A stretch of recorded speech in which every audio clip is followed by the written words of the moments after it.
You should sleep for 8 hours a night. No, you actually shouldn't. Seriously, I get calls about sleep all the time, and people are thinking, I should be in deep sleep 8 hours a night. And my Trekkie watch thing says I'm not.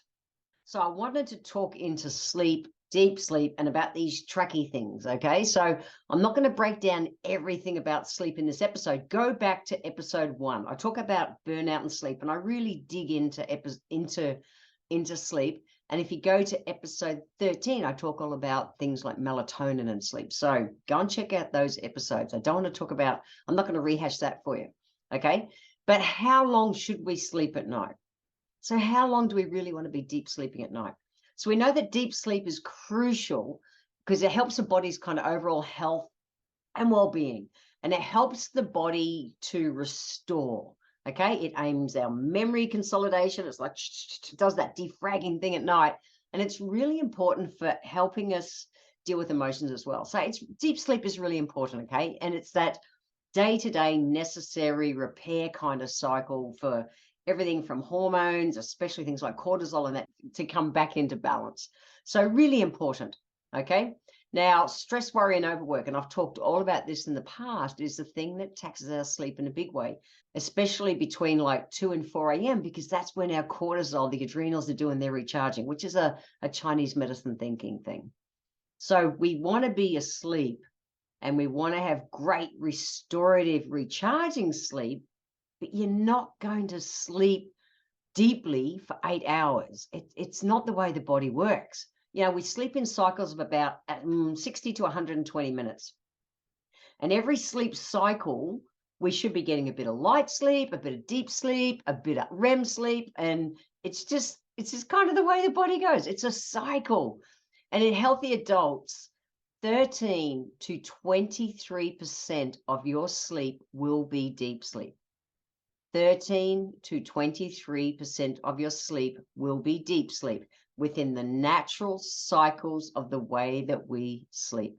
So if you're in bed for 8 hours a night and sleeping for 8 hours a night, that's about 62 to 110 minutes deep sleep a night. And that's normal. And that's statistically the cycle's going with it. That's the way it's meant to be. But I'm seeing people stressed out because their sleepy watch thing says they're not in deep sleep all the time. It's not the way our body works. And, you know, as we get older, because I'm like 60, about to turn 62, you need less deep sleep, but we actually don't. We need the same amount of deep sleep, but we find a lot of people as they age, they get more disturbed sleep, which can affect, you know, moods and emotions and physical things and that. And the biggest reason that they do have disturbed sleep is, you know, they might have physical aches and pains and things, or emotional upsets or whatever. So as we age, we still need and run the same kind of sleep cycles. Okay. And so we want to support our body to be able to do that. So head back to episode 1 where I talk all about stress and sleep. And check out episode 135, which is where I talk about all the foods that we can eat to help increase our melatonin naturally, because melatonin is also needed for sleep. So I want to talk about stop wearing those sleep tracking devices. Seriously, they're on a run. They've been around for a few years now, and I get it. The people, they want to see. The thing is, the algorithms are built into sleep trackers to work to the assumption that if you're moving, you're awake. And if you're still, you're probably asleep. That's how they work. Whether you've got those Aura kind of rings or a watchy thing or whatever, that's how they work. So someone might go to bed and they might be watching telly, or they might be reading book or doing something like that. And they're just a person who lays really still. They're bloody wide awake. And yet this thing will be tracking that they're asleep. The algorithms just aren't set to show truly what's going on. The other thing is that what we think about, we bring about. You know, there was a study that was done in the university in Oxford in the UK. This was such a cool study, and they messed with people's scores. Yes, they did.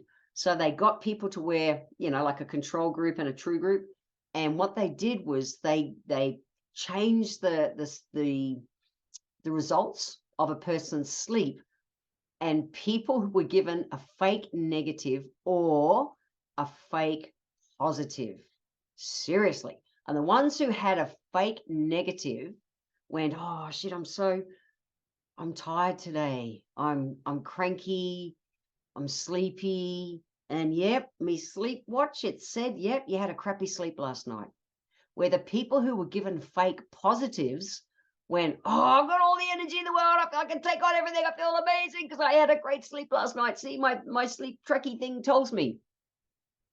It was all bullshit.